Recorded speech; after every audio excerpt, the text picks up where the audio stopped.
दोस्तों, बहुत बहुत स्वागत है आपका हमारे चैनल पर। तो आज मैं आपके लिए लेकर आया हूँ यहाँ पर क्वेश्चन। यहाँ पर जो है टॉपिक है कार्ल पियर्सन का सहसंबंध गुणांक। हमने पिछली वीडियो में देख लिया था कि जो है प्रकीर्णन आरेख विधि के माध्यम से किस प्रकार से जो है सहसंबंध को पता लगाते हैं, सहसंबंध का पता करते हैं कि किस प्रकार से कितना सहसंबंध है या नहीं है, धनात्मक है ऋणात्मक, ये सारी जानकारी हमें जो है प्रकीर्णन आरेख विधि के माध्यम से मिल जाती थी। तो हमने उसमें जो है प्रकीर्णन आरेख विधि बना के देखी थी, उसके बाद गुण एवं अवगुण पढ़े थे। तो आज हम इस वीडियो में पढ़ेंगे कार्ल पियर्सन का सहसंबंध। हमने क्योंकि देखा है कि इस चैप्टर में हम पढ़ने वाले हैं 3 विधियां, कार्ल पियर्सन का सहसंबंध और एक और विधि है, यानी प्रकीर्णन वाला तो हमने पढ़ ही लिया। उसके बाद हम शुरू कर रहे हैं कार्ल पियर्सन का सहसंबंध गुणांक। ठीक है, तो अब हमें क्या करना है, इससे हमें क्या होता है, ये क्या होती है, यानी जो प्रकीर्णन आरेख विधि है वो क्या करती है, वो केवल अनुमान लगाती है। लेकिन कार्ल पियर्सन सहसंबंध विधि क्या होती है, अनुमान नहीं लगाती है। इसमें जो संख्यात्मक ज्ञान होता है, ये क्या होता है, एक गुणांक होता है। इसमें संख्यात्मक रूप से जो है संख्या निकलती है। तो यहाँ पर ये किस प्रकार से होता है, गणना किस प्रकार से होती है, तो इसका फॉर्मूला लिखेंगे आप। देखिए गुणांक कैसे निकलता है, इसका मतलब सबसे पहले फॉर्मूला आर से हम क्या दिखाते हैं, सहसंबंध को दिखाते हैं। ठीक है, तो यहाँ पर क्या होता है, सिग्मा एक्स वाई बटे में क्या है, सिग्मा एक्स वाई बटे में एन जो है ये चीज एक्स ये वाई, तो ये चीज होती है। ये आपका एक फॉर्मूला है जो आपको याद करना है। ये देखिए ये है फॉर्मूला, सहसंबंध को ज्ञात करने का फॉर्मूला कार्ल पियर्सन सहसंबंध विधि से। तो ये फॉर्मूला आप याद मत कीजिए, आपको मैं दूसरा फॉर्मूला लिखाता हूँ जो कि बहुत ही जो है ज़्यादा यूजफुल है, वो आप यहाँ पर एग्जाम में लगाएंगे तो वो ज़्यादा बेहतर रहेगा। तो यहाँ पर दूसरा फॉर्मूला क्या है, आर इक्वल टू होता है सिग्मा एक्स वाई। क्या होता है, सिग्मा एक्स वाई, यहाँ पर वर्गमूल इसके अंदर है और यहाँ पर क्या है, सिग्मा एक्स स्क्वायर और इसका इनटू सिग्मा वाई का स्क्वायर, ये आपका फॉर्मूला है। तो ये फॉर्मूला जो है मोस्ट इम्पोर्टेंट है, ये फॉर्मूला आपको मोस्ट इम्पोर्टेंट करके याद रखना है। ठीक है, इस फॉर्मूले के माध्यम से हम क्वेश्चन करेंगे। तो चलिए सबसे पहले इंट्रोडक्शन दे देते हैं कि ये क्या होते हैं, एक्स वाई और स्क्वायर, इसको कैसे हम निकालते हैं। तो आपका जो होता है यहाँ पर जो आप आर का मतलब है, यहाँ पर सबसे पहले मैं आपको दिखा देता हूँ आर का मतलब क्या होता है। आर का मतलब है सहसंबंध, सहसंबंध गुणांक। ठीक है, गुणांक, यहाँ पर सहसंबंध जो है गुणांक, आर का मतलब है सहसंबंध गुणांक से है यहाँ पर। उसके बाद जो है अगला आपका जो है यहाँ पर क्या निकलेगा, आप एक्स कैसे निकालेंगे, एक्स निकालने का फॉर्मूला क्या है आपका, एक्स निकालने का, यानी जो आपका एक्स है वो कैसे निकलेगा, यहाँ पर एक्स माइनस एक्स बार करके आप एक्स निकालेंगे। ठीक है, आपको एक्स भी निकालना पड़ेगा इसमें, तो एक्स बार करके एक्स निकालेंगे। आपको वाई भी निकालना है, तो वाई कैसे निकालेंगे, वाई निकालने के लिए आपको यहाँ पर जो है वाई माइनस वाई बार करना पड़ेगा ऐसे।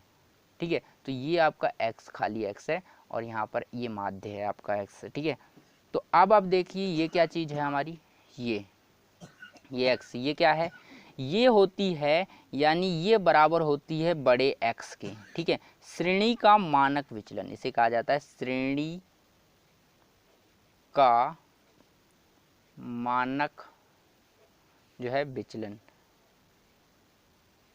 श्रेणी का मानक विचलन। नंबर 2 ये y के साथ है तो क्या कहेंगे इसको, ये हो जाएगा इक्वल टू y के साथ।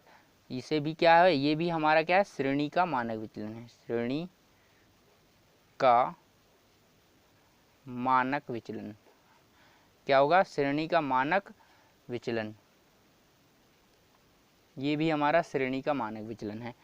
अब हमारे पास और क्या आती है, और हमारा आता है एक और n आता है। n क्या होता है, n होता है जोड़ों की संख्या, जोड़ों की संख्या, n क्या है हमारा, जोड़ों की संख्या।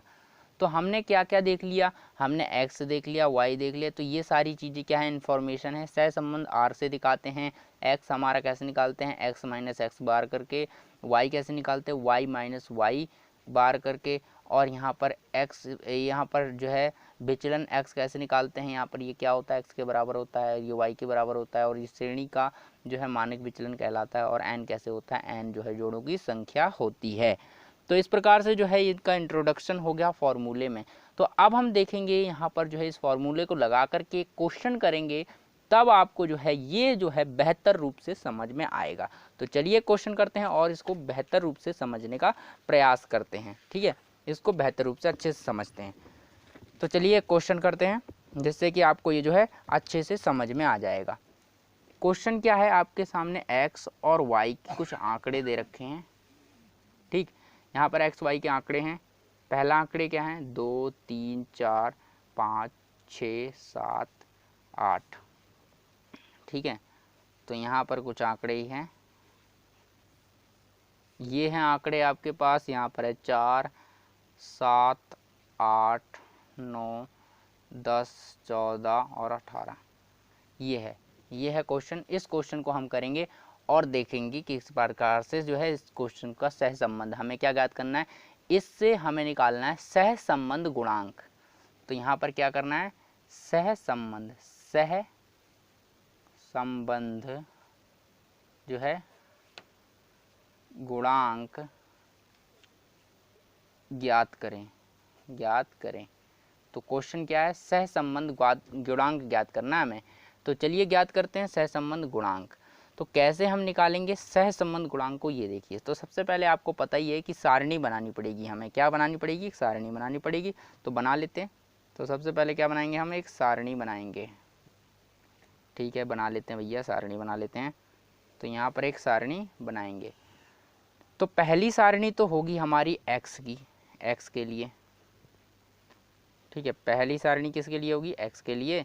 दूसरी सारणी होगी हमारा विचलन। विचलन क्या निकालना होगा, विचलन। तो हमारी दूसरी सारणी क्या है, हमारी विचलन के लिए है।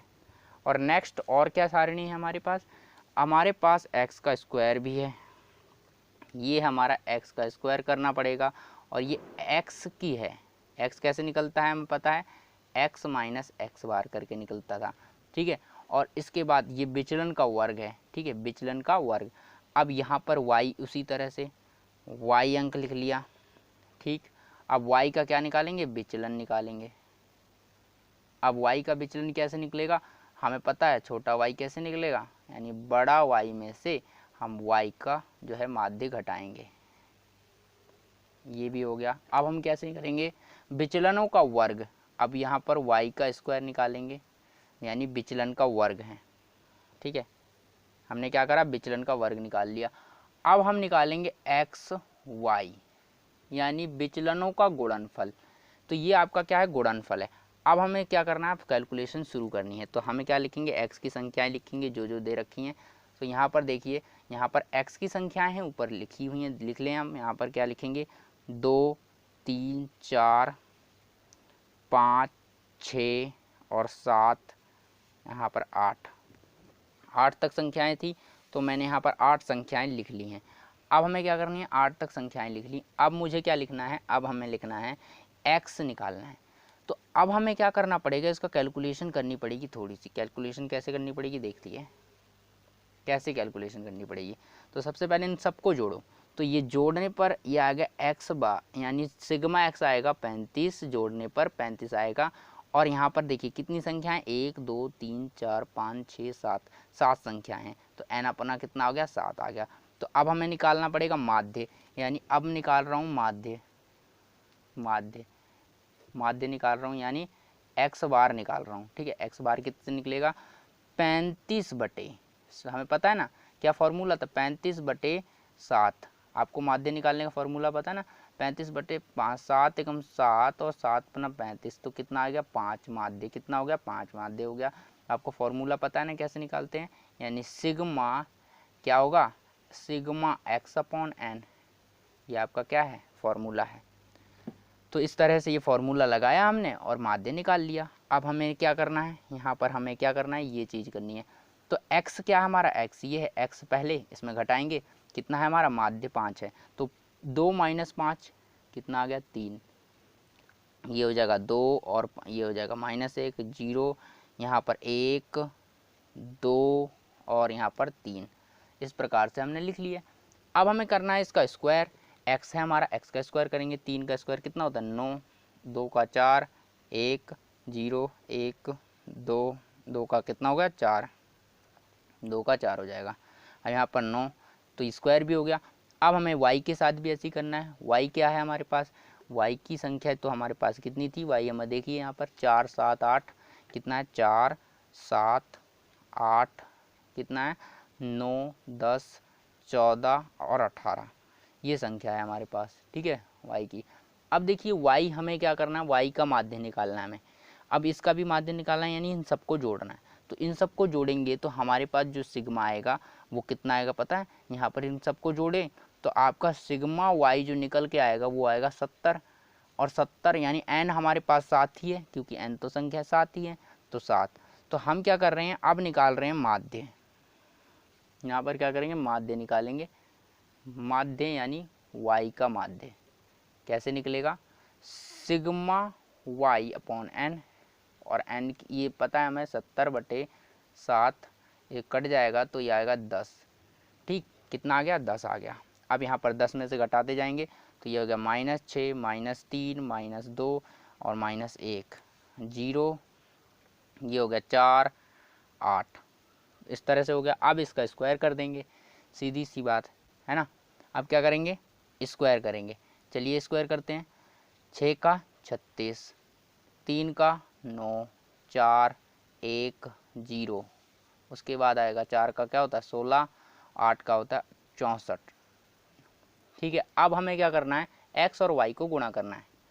x और y को गुणा करना है। देखिए हमें क्या कर रहे थे, देखिए फॉर्मूले को ध्यान में रखना है हमें। क्या फॉर्मूला हमारा, फॉर्मूला क्या है, हम क्या कर रहे हैं, सबसे पहले हमें क्या करना है, देखिए हमें x और y का मल्टीप्लिकेशन चाहिए और सिग्मा एक्स स्क्वायर चाहिए, और यहाँ पर सिग्मा वाई स्क्वायर चाहिए। क्या चाहिए, सिग्मा एक्स स्क्वायर चाहिए, सिग्मा वाई स्क्वायर चाहिए, और यहाँ पर एक्स वाई का मल्टीप्लिकेशन चाहिए। तो हम क्या कर रहे हैं, सबसे पहले हमने x लिखा, उसके बाद छोटा x निकाला, यानी x निकाला, उसके बाद x का स्क्वायर निकाल लिया। x का स्क्वायर निकालने के बाद जब हम इसको जोड़ेंगे तो सिग्मा एक्स स्क्वायर निकलेगा।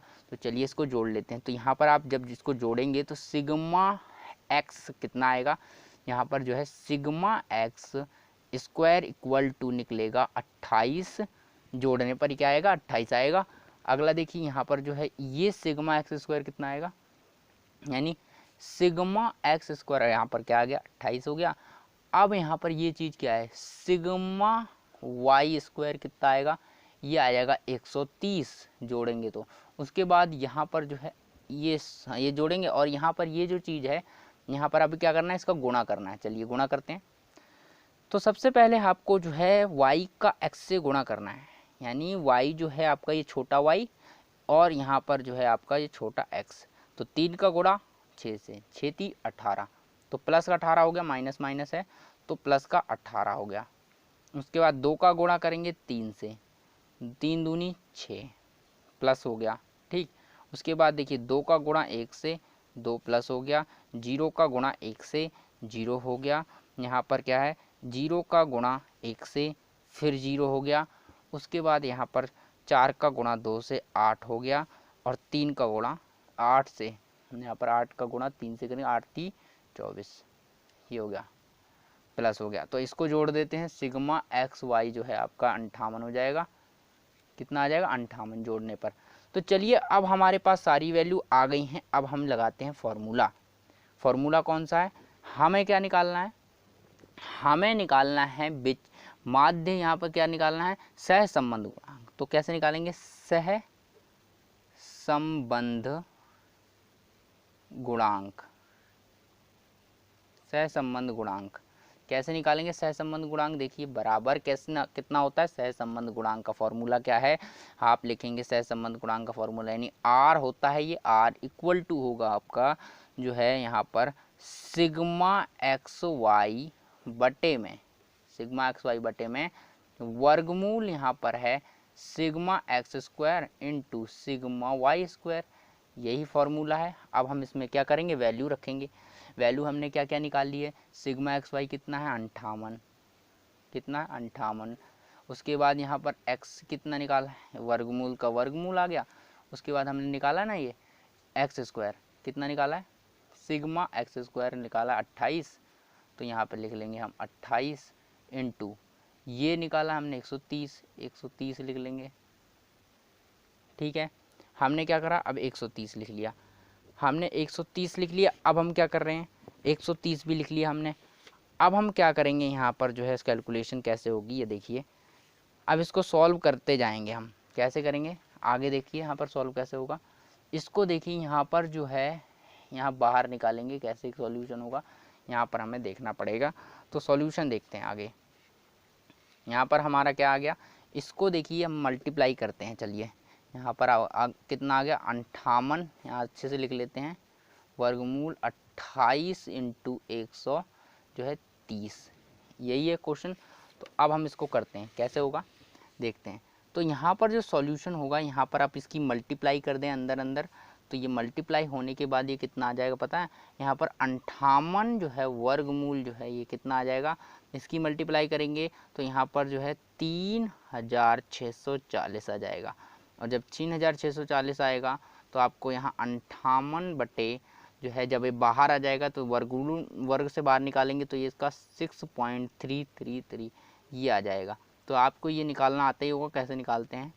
तो यहाँ पर जो है इस प्रकार से जो आपका आंसर आ जाएगा, इसको डिवाइड भी करेंगे तो प्लस का 0.96 जो है आ जाएगा। तो इस प्रकार से जो आपका आंसर निकल कर आ जाएगा, इस प्रकार से आप निकाल सकते हैं। कार्ल पियर्सन का सहसंबंध गुणांक लगाकर आप एक सहसंबंध की गणना कर सकते हैं। तो आपको क्या है, मेन चीज़ क्या करनी है, आपको फॉर्मूला याद होना चाहिए। कौन सा फॉर्मूला याद होना चाहिए, फॉर्मूला ये वाला याद होना चाहिए। आप ये वाला फॉर्मूला याद मत करना, ये बेकार फॉर्मूला है, ये इससे कैलकुलेशन और मुश्किल हो जाएगी। इसीलिए आपको क्या करना है, सिर्फ आपको ये वाला फॉर्मूला याद करना है। तो ये आपका मोस्ट इम्पोर्टेंट फॉर्मूला है। तो चलिए फिर मिलते हैं अगली वीडियो में इसके अगले पार्ट के साथ।